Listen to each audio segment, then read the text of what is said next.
My name is Riley Voss. I am 32 years old, and this is my true story. This really happened to me, and it completely changed my life. I once trusted someone deeply, but what they did to me was so shocking, so terrifying that I'm still haunted by it. Today, I want you to know how betrayal can come from the people you love the most. What started as something small soon turned into a nightmare I never imagined. At first, I thought I had finally found someone who understood me, someone who could help me heal from the scars of my past, but instead my therapist became the very source of my darkest fears. The soft, calming voice I once relied on turned into a whisper that stalked me in my sleep, and the warm office that once felt safe became the stage for something sinister. I thought therapy was supposed to save me, but in the end it almost destroyed me. If you really want to know how it all happened, then stay with me till the very end, because my story will leave you speechless. Don't forget to like, share, and subscribe, and remember this story is written and edited by Dark Lifeside Diaries. My story began after a devastating breakup that left me feeling hollow and shattered, the kind of heartbreak that eats you alive from the inside out. I was struggling with panic attacks, sleepless nights, and the constant weight of anxiety pressing against my chest. That's when I decided to see a therapist, someone who could guide me through the chaos in my head, someone who could help me find my footing again. Her name was Dr. Evelyn Crane, a woman with a soft smile, calm eyes, and the kind of presence that instantly made you want to spill your soul. From the first session, I felt like she understood me better than anyone else ever had. She listened without judgment, she asked the right questions, and when I left her office after that first appointment, I thought for the first time in months that maybe I could be okay again. But little did I know the comfort I found in that room would soon twist into something cruel and terrifying. Dr. Crane wasn't just listening to me. She was studying me. Each detail of my life that I poured out became a piece of a puzzle she was constructing behind that polite smile. She knew my fears, my weaknesses, the people I loved, and the secrets I had never told anyone else. I was so desperate for healing that I didn't notice the subtle shifts. The way her advice started to become more controlling, the way she would linger on certain topics that made me uncomfortable, or how she sometimes phrased her words like commands rather than suggestions. At first, I dismissed it as her being firm, maybe even caring, but then strange things began to happen. I started getting phone calls late at night, the kind where there was only silence on the other end, but I could hear faint breathing, steady and deliberate, like someone wanted me to know they were there. Items in my apartment began to move, nothing huge, just small things, like my keys being on the counter instead of the hook by the door, or my journal being slightly out of place. I thought maybe I was imagining it, maybe I was just losing my mind from stress, but then one night I came home and found a sticky note on my mirror in handwriting that wasn't mine. It simply said, "Trust me. I know what's best for you." My blood turned to ice, but instead of panicking, a small part of me wondered if maybe Dr. Crane had written it, if maybe this was some twisted therapeutic exercise she forgot to explain. The idea seemed ridiculous, but when I confronted her in our next session, she didn't deny it. She smiled almost too warmly and said, "Sometimes I leave reminders for my patients so they don't lose their way. You should feel grateful someone cares enough to guide you." Something about the way she said it made my stomach twist. Still, I kept going back because by then I felt hooked, tangled in her web of comfort and control. But then things escalated. I woke up one night to find my phone unlocked and open to my messages, even though I had locked it before bed. A few days later, one of my coworkers mentioned receiving strange emails from me that I had never written. When I checked my sent folder, they weren't there. It was as if someone had deleted them after sending them. That's when I realized this wasn't just therapy anymore, this was obsession. I tried to pull away, tried to cancel appointments, but every time I did, Dr. Crane would somehow appear in my life. Once she accidentally showed up at the same grocery store I was shopping at. Another time she claimed to have run into my landlord while out walking and made casual conversation about my progress.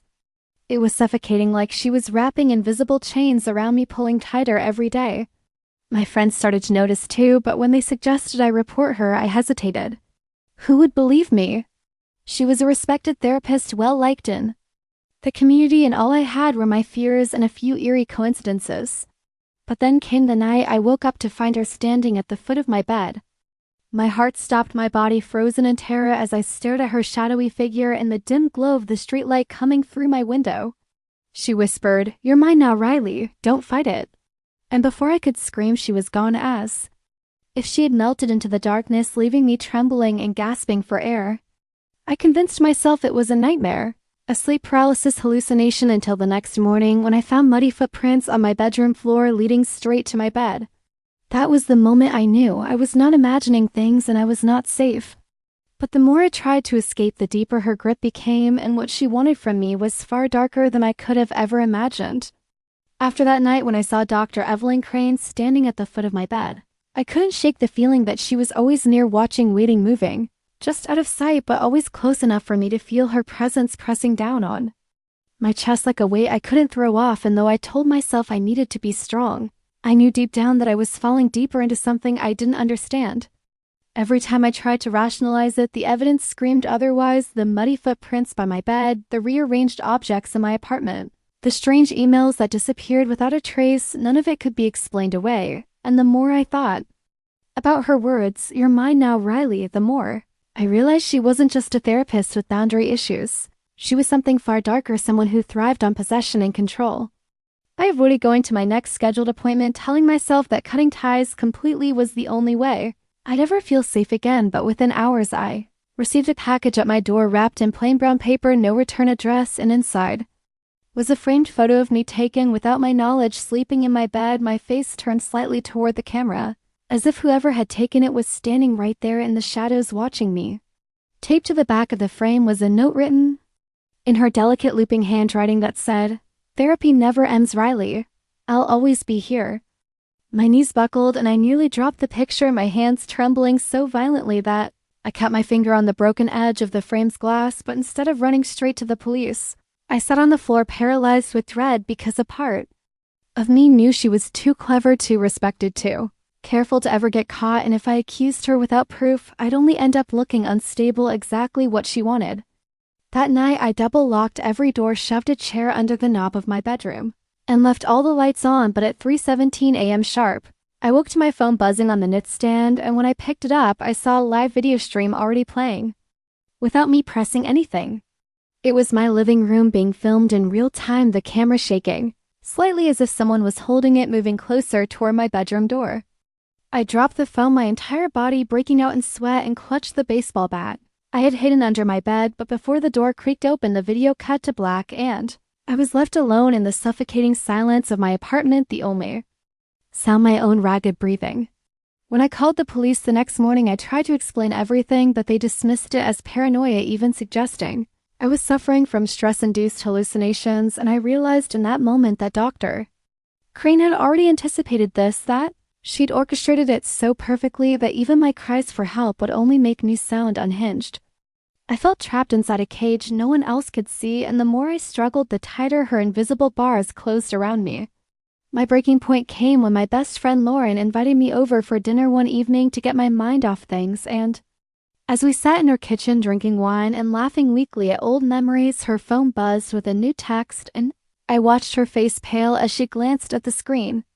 When I asked what was wrong, she hesitated before showing me the message, and my blood ran cold. It was a picture of me sitting at Lauren's table at that exact moment, the angle taken from outside the window, and underneath it the words, "She's mine, not yours." Lauren wanted to call the police immediately, but I begged her not to, terrified that involving her would only put her in danger too. Though deep down I already knew it was too late, that Evelyn Crane was weaving her web wider, pulling in anyone who tried to help me. That night after I went home, I found Lauren's car parked across the street from my apartment, but when I ran down to check, the windows were fogged up, and when I wiped away the condensation, the inside was empty, only the faint smell of lavender perfume lingering, the same perfume Dr. Crane always wore.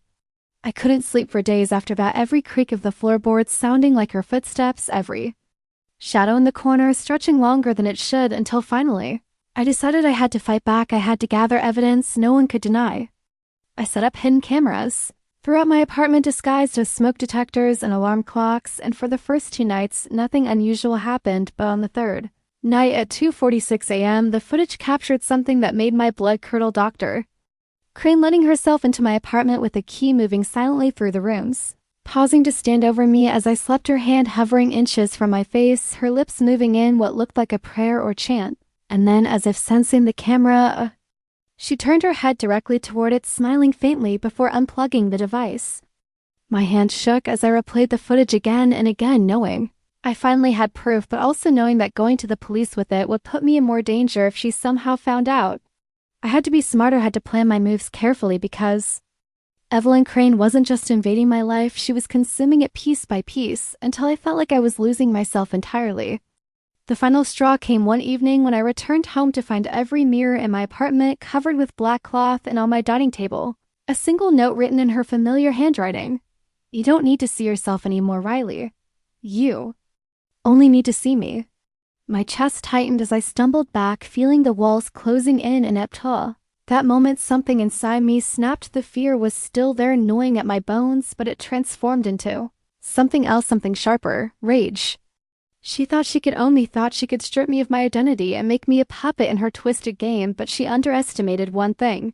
I wasn't going to let her win. I made a vow then and there that I would turn her game against her, that I would gather every piece of evidence, every scrap of proof until the world saw her for what she truly was. But what I didn't know was that Evelyn Crane had already anticipated my defiance, and the trap she was preparing for me would be far more horrifying than I could ever imagine, because the moment I decided to fight back was the moment she decided to reveal just how deep her obsession went. The night I decided to fight back against Dr. Evelyn Crane was the night everything shifted, because once fear turned into rage, I began seeing the situation differently, and instead of waiting for her to strike, I started preparing myself to strike back. But what I didn't realize was that she'd already been watching every move, and that made her game even more dangerous than I could have imagined. I began keeping meticulous records of everything, every strange no, every late-night call, every shadow caught on camera, because I knew I needed undeniable proof, something so solid that even the police couldn't dismiss it as paranoia. And though my heart still hammered in fear every night, there was a grim determination inside me that pushed me forward, a refusal to let her erase me. But Evelyn wasn't going to make it easy. One morning I woke to find my front door wide open, even though I knew I had locked it the night before, and there on the threshold was a box wrapped in white ribbon.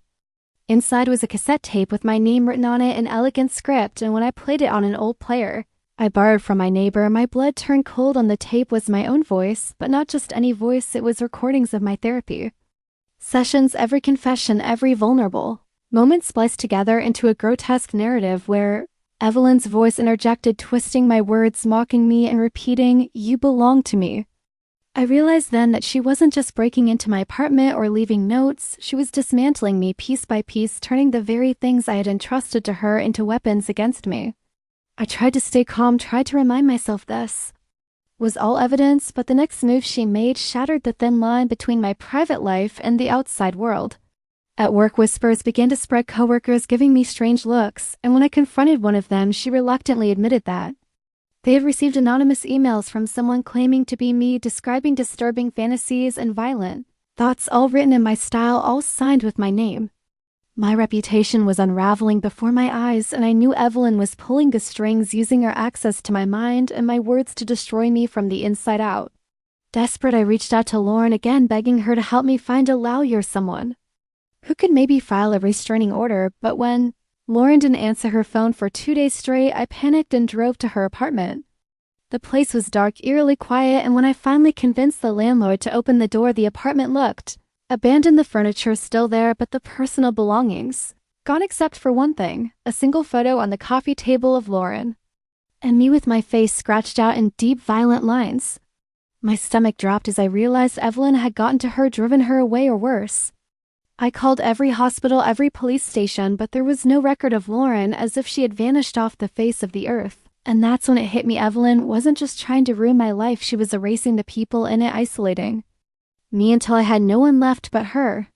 That night I barely slept, and when I did, I woke to find words scrawled across my living room wall in thick black marker.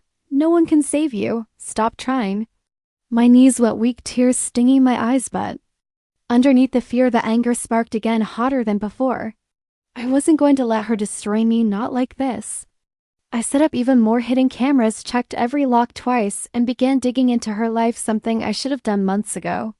I learned that Dr. Evelyn Crane had moved states multiple times, her professional records spotless on the surface. But every time she relocated, there were whispers, patients who vanished, complaints that mysteriously disappeared from records. And in one town, a missing persons case that had gone cold, the victim, a young woman whose face looked eerily similar to mine. My skin crawled as I stared at her picture, realizing I wasn't her first obsession, maybe not even her last, and that made me more determined to stop her before she claimed me as her next ghost.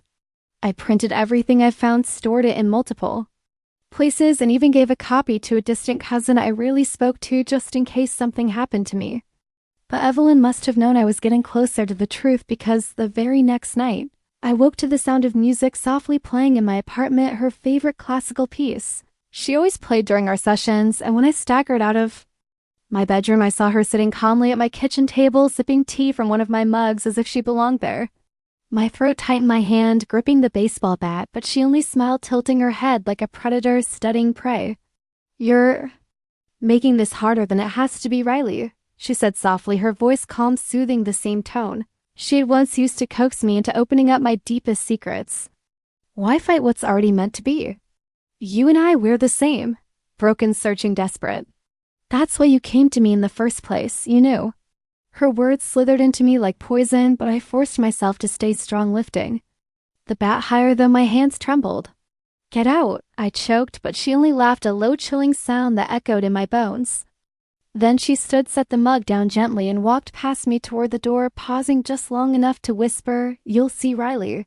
Soon you'll come to me willingly." And then she was gone, vanishing into the night as if she had never been there, leaving only the faint scent of her lavender perfume lingering in the air.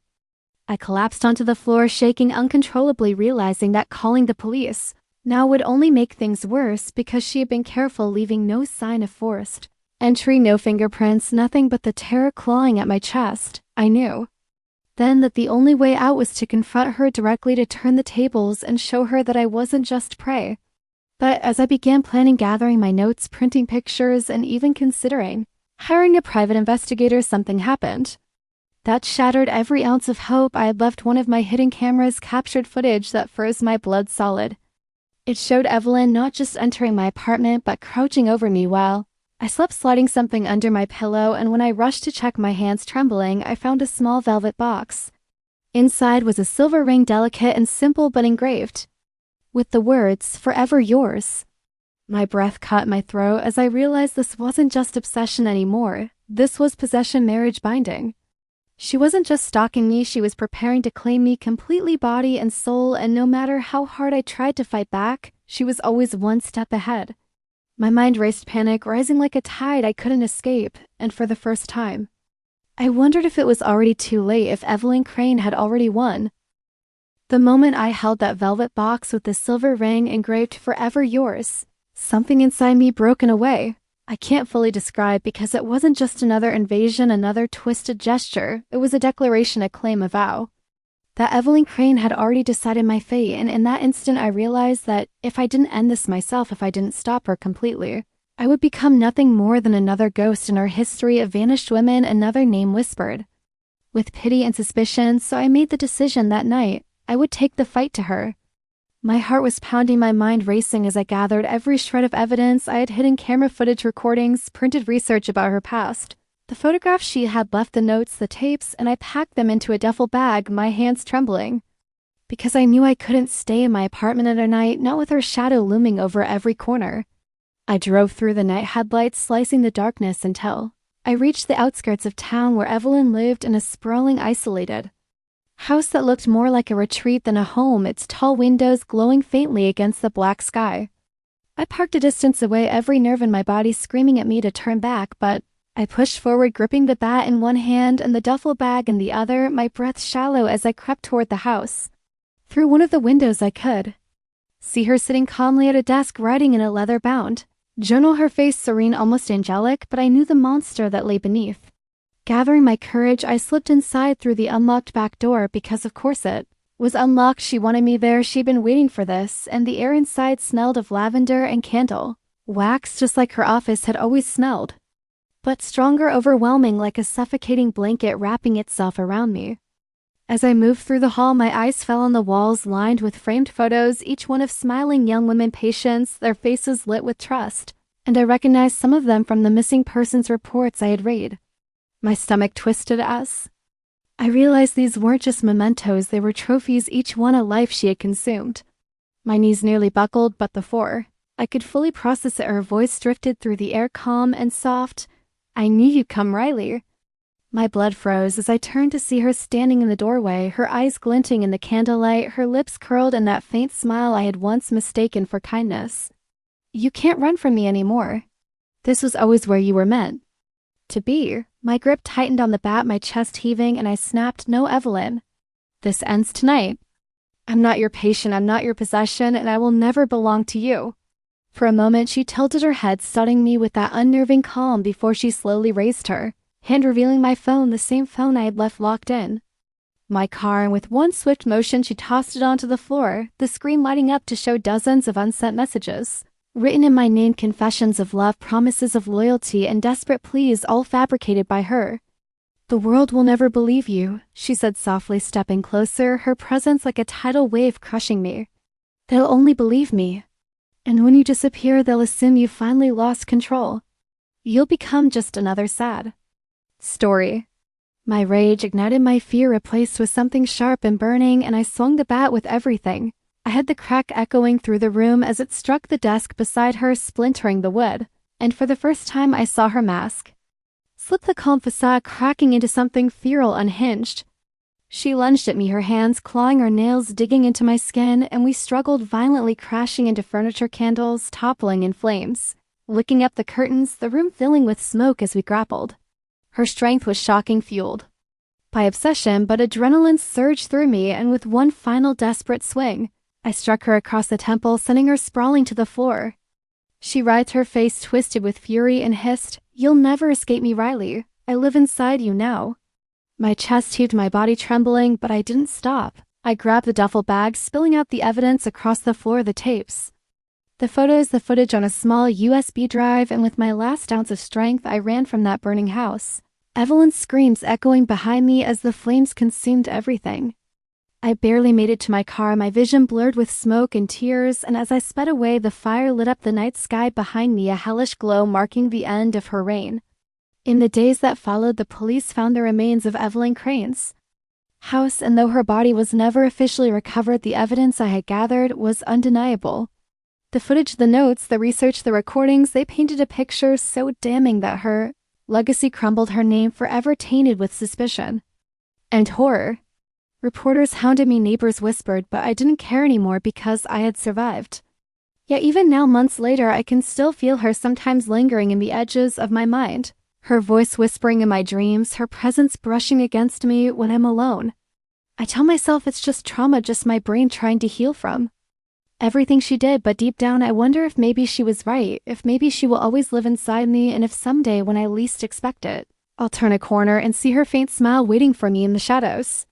Thanks for watching and listening to my story. Please don't forget to like, share, and subscribe for more. Written and edited by Dark Lifeside Diaries.